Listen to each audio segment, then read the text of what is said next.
Bismillahirrahmanirrahim. Assalamualaikum warahmatullahi wabarakatuh. Pada kesempatan kali ini kita akan belajar rancangan percobaan khususnya dengan tema UJT test menggunakan SPSS. Sebenarnya kita akan jelaskan apa itu UJT test, bahwa UJT test ini merupakan uji komparatif untuk menilai suatu perbedaan antara nilai tertentu dengan rataan kelompok populasi, yang mana studi t-test ini disebut juga dengan istilah one sample t-test atau uji T1 sampel. Oleh karena itu uji t-test ini sering menggunakan satu sampel atau dua sampel. Nah, di pembagian uji t-test ini ada tiga pembagian. Pembagian yang pertama adalah uji t-test satu sampel atau one sample t-test. Kemudian yang kedua adalah parent sample t-test, yaitu parent sample t-test itu membandingkan dua objek dalam satu sampel. Kemudian independent sample t-test. Jadi ini yang terakhir, independent sample t-test. Nah, uji t-test satu sampel merupakan uji untuk mengetahui perbedaan rata-rata suatu populasi, yang mana populasi ini terdiri dari dua kelompok atau populasi data yang independen. Contohnya misalnya ada kasus suatu penelitian ingin mengetahui hubungan yogurt dengan kualitas yogurt. Nah, responden terbagi dalam dua kelompok. Responden ini maksudnya adalah panelis ya, yaitu mereka ingin membedakan yogurt dan susu biasa. Nah, ini ada beberapa asumsi dalam uji ini. Yang pertama itu adalah datanya harus berdistribusi normal. Kedua, yaitu kelompok datanya harus bebas atau independen. Yang terakhir yaitu asumsinya, yaitu variabel yang dihubungkan ini berbentuk numerik dan kategorik. Jadi harus berbentuk angka atau berbentuk asumsi dari panelis, bisa sangat nyata berarti, atau sangat nyata enak berarti kita kasih nomor nomor 1, atau sangat tidak enak berarti nomor 2. Jadi nomor inilah yang nanti kita analisa. Ini ada salah satu contoh, misalnya seorang mahasiswa ingin melakukan penelitian mengenai galon susu murni yang rata-rata isinya adalah 10 liter. Nah, ini kita cek bener nggak sih yang dibeli mahasiswa tadi itu rata-ratanya 10 liter. Nah, yang mana ada sampel yang kita ambil ini, kita ambil secara acak dari 10 botol yang telah diukur isinya dengan hasil sebagai berikut. Nah, ini ada hasilnya, ada galon sekitar 10, kemudian ada volume data berjumlah 10. Nah, bagaimana caranya kita bisa menganalisa SPSS? Marilah kita analisa contoh kasus ini menggunakan SPSS. Ini merupakan data yang sudah kita tabulasi dalam Excel, khususnya dalam menguji one sample t-test. Nah, di sini ada sekitar 10 galon yang mana kita uji benar nggak sih volume galon tersebut rata-ratanya adalah 10 liter. Nah, kita harus mengekspor atau memasukkan data ini ke SPSS aplikasi. Nah, kita klik SPSS seperti ini, kemudian kita masukkan file, kemudian kita klik open, kemudian kita klik data. Nah, di sini kita cari file type-nya itu adalah Excel, karena saya memasukkan data di Excel. Kemudian ini saya beri nama, di sini ini saya beri nama t-test dengan satu sampel, sehingga saya cari di sini adalah t-test. Kita cari di sini t-test, filenya t-test. Nah, di sini sudah ada muncul t-test. Kita open.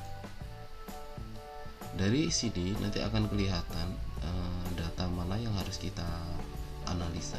Kita menunggu untuk proses. Nah, ini kita cari worksheet-nya. Jadi worksheet di sini saya tulis satu sampel, hingga saya cari di sini satu sampel. Nah, Di sini akan kelihatan data yang harus kita analisa, kemudian kita klik OK. Nah, ini ada tampilan di SPSS data yang berasal dari Excel, yang mana harus kita analisa menggunakan one sample t-test.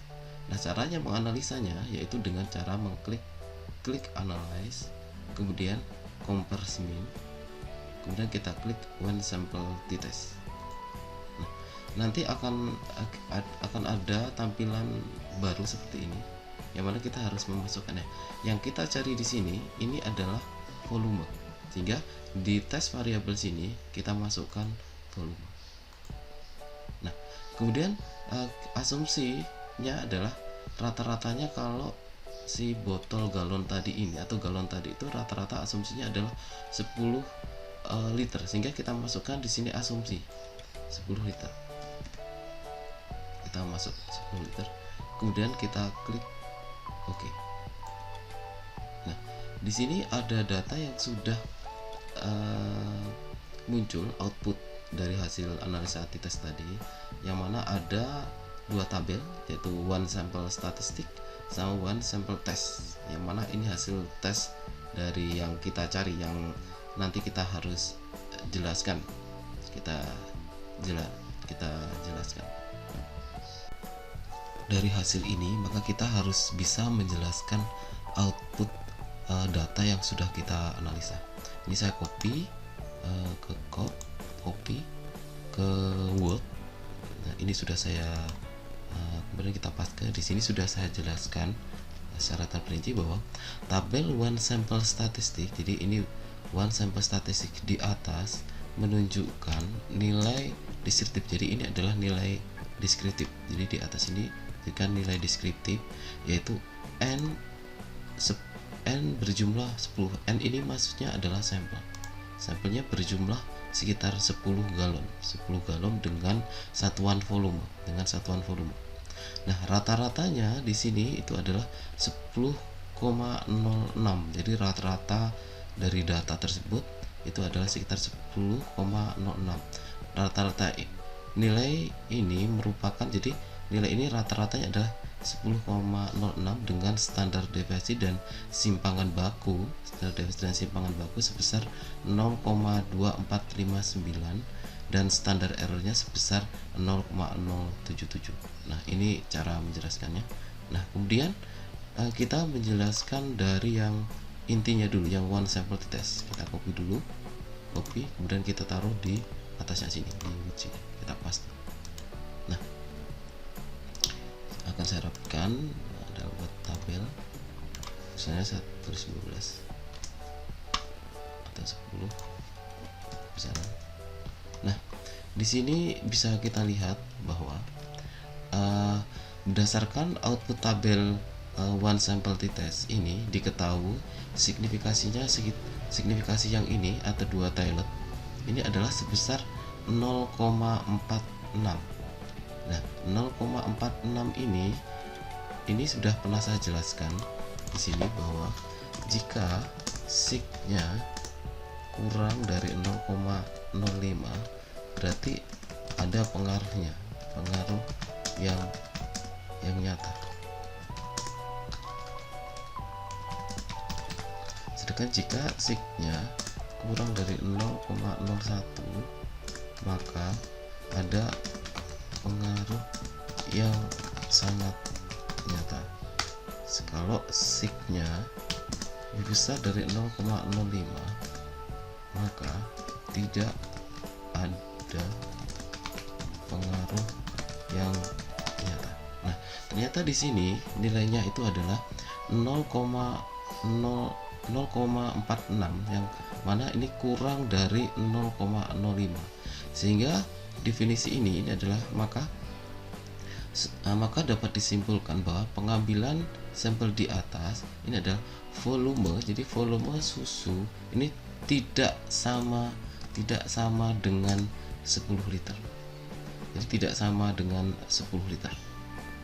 Ini cara membahasnya di one sample t-test. Oke, kita kembali ke topik yang kedua, yaitu independent sample t-test, yang mana penjelasan dari ini, jadi kita bertujuan untuk mengetahui perbedaan rata-rata dua populasi atau kelompok data yang secara independen. Di sini misalnya ada uji T independen ini biasanya memiliki asumsi dan persyaratan yang mesti dipenuhi, yaitu satu, ini datanya harus berdistribusi normal. Kemudian adalah kedua, kelompok data independen. Kemudian yang ketiga, variabel yang dihubungkan ini berbentuk numerik kategorik dengan hanya dua kelompok. Nah, ini ada beberapa contoh atau pengujian yang mana ini ada dua kelompok yang mana kita ingin mengetahui volumenya. Jadi susu segar kita fermentasi, kemudian dengan jenis starter yang berbeda, maka volumenya nanti apakah sama ataupun berbeda. Nah, mari kita uji dengan SPSS bagaimana pengujian independent t-test. Nah, ini merupakan data Excel untuk menganalisa independent t-test. Di sini ada dua kelompok. Kelompok yang pertama ini saya hapus, ini salah. Ini ada dua kelompok. Jadi kelompok yang pertama adalah susu murni, kemudian kelompok yang kedua adalah susu fermentasi. Nah, bagaimana teknik memindahkannya? Ini sama, cuma ini sedikit berbeda. Nah, caranya kita buka di sini adalah SPSS. Jadi tampilannya di datasheet seperti ini. Nah, kalian klik di sini variable view. Klik variable view di sini. Nah, di sini kita klik kelompok. Ada dua kelompok, yang mana dua kelompok ini kita klik di sini untuk penjelasan kelompok pertama dan kedua. Klik value. Kelompok pertama tadi adalah susu murni. Kemudian kita klik add. Sedangkan kelompok yang kedua adalah susu fermentasi. Kita klik di sini. Kemudian kita oke, saya ulang. Jadi kita membuatnya itu ada di variable view dengan jalan mengetik kelompok. Nah, kelompok ini tadi di sini ada dua kelompok. Ada dua kelompok di sini. Kelompok susu murni sama susu fermentasi, berarti ada dua kelompok. Kita masukkan di sini di penjelasan sini. Di kelompok yang pertama itu adalah susu murni. Kita klik add. Kelompok yang kedua itu adalah susu fermentasi. Lalu kita klik add. Kemudian kita klik OK. Kemudian variabel ini variabelnya adalah volumenya. Sehingga yang kita ketik di sini, kita mencari responnya itu adalah volume. Kita cari volume, kita klik di sini volume. Nah, kemudian kita klik data view untuk memasukkan. Nah, ini kita masukkan di sini ada di Excel sini ada jumlah. Ini kelompok 1. Kita klik sini, ini kita copy dulu aja biar nggak bingung. Ini kita copy dulu ke sini. Kita copy. Kemudian kita masukkan di volume sini. Nah, di sini ada desimal. Sebenarnya data aslinya itu adalah 178.00 nggak ada. Ini tidak masalah. Kita bisa merubahnya di sini. 00-nya bisa kita hapus dengan jalan merubah desimal ini menjadi 0. Ini juga sama, kita ganti 0 untuk menghilangkan desimalnya. Kemudian tampilannya akan sama seperti ini. Nah, ini merupakan data yang saya copy ini. Data yang saya copy ini adalah kelompok yang pertama. Sehingga ini kita tulis kelompok yang pertama. Kita ketik aja 1. Begini, kelompok yang pertama. Sehingga akan otomatis muncul susu murni. Atau kita klik ini biar nggak bingung seperti ini akan muncul seperti ini. Kita bisa ngetik seperti ini, oke. Kemudian kita copy yang kedua, data yang kedua yaitu susu fermentasi, kita copy ke sini. Kemudian kita paste, klik kanan, kita paste. Nah, ini adalah kelompok yang kedua. Susu fermentasi ini kelompok yang kedua. Kita masukkan di sini 2. Kita klik di sini dulu 2. Masukkan 2. Setelah itu kita klik biar tahu keterangannya, kita lebarkan ke sini. Nah, bagaimana caranya kita menganalisa ini? Yang sudah kita masukkan di sini. Kita klik analyze sama seperti tadi, yaitu compare mean. Kemudian kita klik di sini independent sample t-test. Oke, saya ulang. Jadi kita klik analyze, kemudian compare mean, kita klik independent sample t-test. Nah, respon yang di sini ini variabel atau respon. Respon yang kita cari itu adalah volume. Volumenya kita klik di sini. Grupnya ini adalah kelompok grup susu murni sama susu fermentasi. Kita klik di sini adalah grupnya. Nah, kemudian di bawah grouping variabel ini ada tulisan define group. Define group ini kita klik define group.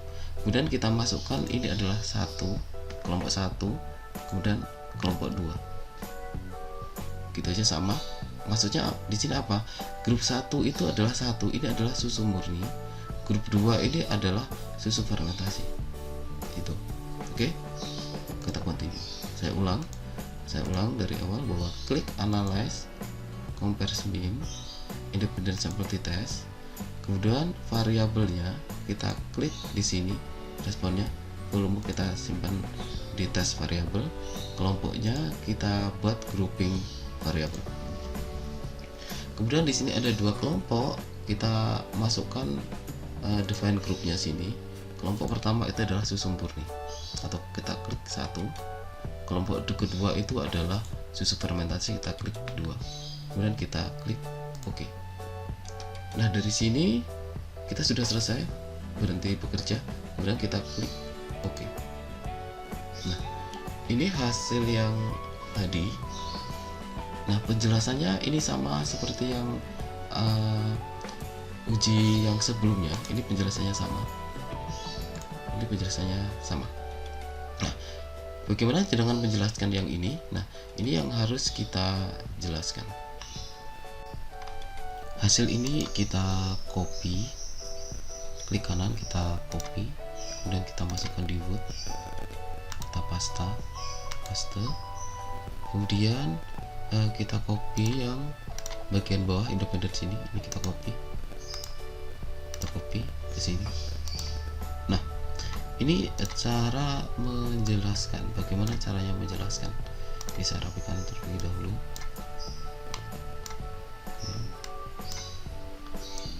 Rapikan biar kita bisa mengetahui bagaimana cara kita bisa berinteraksi. Nah, di sini sudah saya jelaskan. Saya tulis berdasarkan output di atas diketahui nilai Sig11 test for equality of variance. Jadi ini saya blok, ini harus tahu.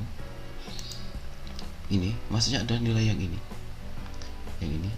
adalah sebesar 0,875. Jadi ini sebesar 0,875. Nah, ini ternyata lebih besar dari 0,05. Ini saya catatan lagi. Kalau signya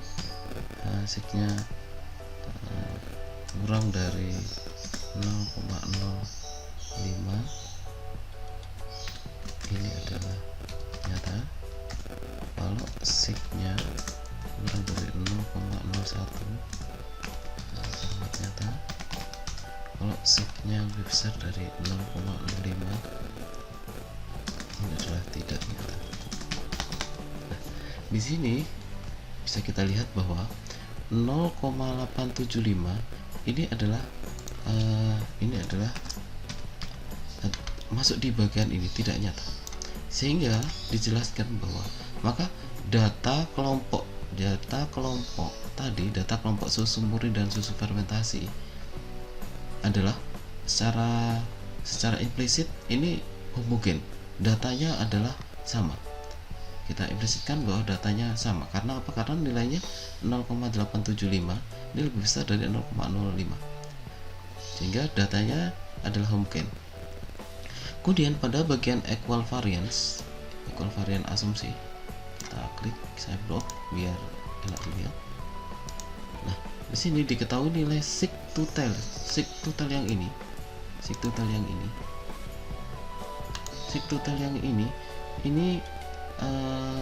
sebesar 0,000. Berarti 0,00 ini kita lihat di sini signya adalah 0,01, berarti ini sangat nyata. Sehingga di sini dijelaskan bahwa ada perbedaan antara susu murni dan susu fermentasi yang sangat nyata, atau ini sudah saya tulis di sini, ada perbedaan yang sangat nyata atau P kurang dari 0,01 antara volume pada susu fermentasi dan susu murni.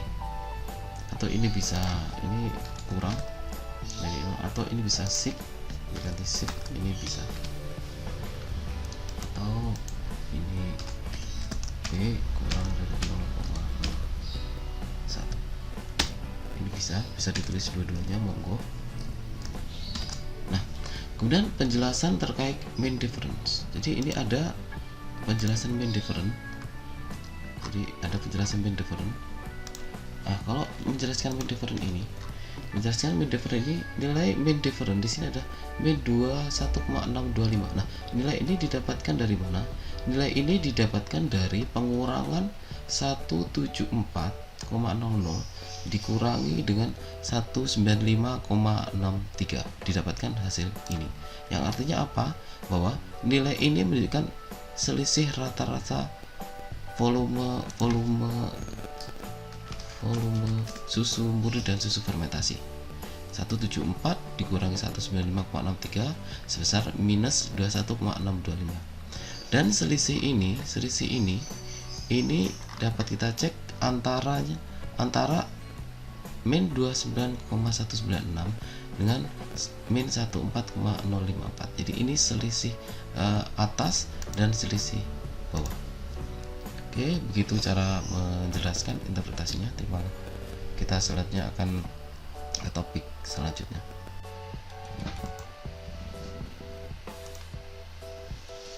Topik selanjutnya yaitu uji t-test berpasangan sampel khususnya, atau istilahnya pairing t-test. Nah, uji pairing t-test ini adalah uji berpasangan yang mana metode pengujian hipotesisnya ini di mana data yang digunakan tidak bebas atau berpasangan. Nah, ciri-cirinya adalah objek penelitiannya dikenal dua buah perlakuan yang berbeda. Jadi ada dua perlakuan yang berbeda yang kita bandingkan. Biasanya uji ini bisa kita ujikan seperti data sosial, misalnya uji post-test maupun pre-test, biasanya menggunakan analisa ini. Nah, ini ada salah satu contoh. Ini ada pengujian, ada perlakuan misalnya sebelum dan sesudah, atau post test maupun pre-test, atau misalnya kontrol maupun dikasih perlakuan. Nah, ini merupakan data bareng sampel t-test yang akan saya uji. Ini ada uji sebelum dan sesudah, yang mana data ini harus kita masukkan. Misalnya ini post test sama pre-test, misalnya ini adalah kontrol, dan ini misalnya perlakuan yang kita bandingkan. Ini adalah sebelum dan sesudah perlakuan kita treatment. Nah, cara memasukkannya sama seperti yang tadi. Jadi kita klik di sini file, kemudian open. Kalau ini langsung seperti biasanya, bisa klik data, kemudian kita klik file type, kita cari Excel. Saya masukkan di sini tadi adalah t-test, open t-test. Nah, kemudian di sini sudah saya tulis di Excel sini berpasangan, sehingga ini saya rubah berpasangan. Ini saya rubah berpasangan. Kemudian saya klik OK. Nah, dari sini dapat kita lihat tampilan awal, tinggal kita menganalisanya. Salah satunya kita klik analyze, sama seperti tadi compare mean, kemudian kita klik parent sample t-test seperti ini. Jadi saya ulang, ini analyze, compares mean, kemudian pair sample t-test. Nah, dari sini tinggal kita masukkan variabel 1 ini adalah sebelum, sedangkan yang variabel 2 ini adalah sesudah, seperti ini. Jadi saya ulang bahwa analyze, compares mean, pair sample t-test, kemudian akan muncul seperti ini. Sebelumnya kita pindah ke variabel 1, sesudahnya juga kita pindah. Kemudian kita klik OK. Nah, di sini penjelasannya sama seperti yang pernah saya jelaskan. Kalau pair sample t-test ini adalah data deskriptif, yaitu sebelum ini rataannya data sekitar 174,36 dengan jumlah sampel adalah 11, ini standar deviasinya. Sedangkan yang di bawah sini ini pair sample correlation, ini juga sudah pernah saya jelaskan di korelasi. Ini hubungan antara sebelum dan sesudah. Ya, ini ternyata tidak berkorelasi secara negatif. Jadi tidak berkorelasi. Ini artinya bahwa korelasinya akan negatif. Jadi ini signifikan, berarti ini sudah saya jelaskan barusan bahwa signya lebih besar dari 0,05 atau 0,601, lebih besar dari 0,05, sehingga ini tidak berkorelasi. Kemudian pada sampel t-test ini penjelasannya juga sama. Perbandingan antara sesudah dan sebelum, ternyata di sini kita cek di sini, kalau di sini berarti ini sangat nyata. Ini saya copy, ini sudah saya jelaskan. Ini saya paste ke sini, bahwa di sini dapat kita lihat data. Di sini dapat kita lihat bahwa perlakuan sebelum dan sesudah sangat nyata atau sig kurang dari 0,01, atau yang ini 0,000 ini adalah kurang dari 0,01, sehingga perbandingan perlakuan sesudah dan sebelum menunjukkan pengaruh yang sangat nyata. Oke, ini sangat gampang. Terima kasih dari saya. Cukup sekian. Wassalamualaikum warahmatullahi wabarakatuh.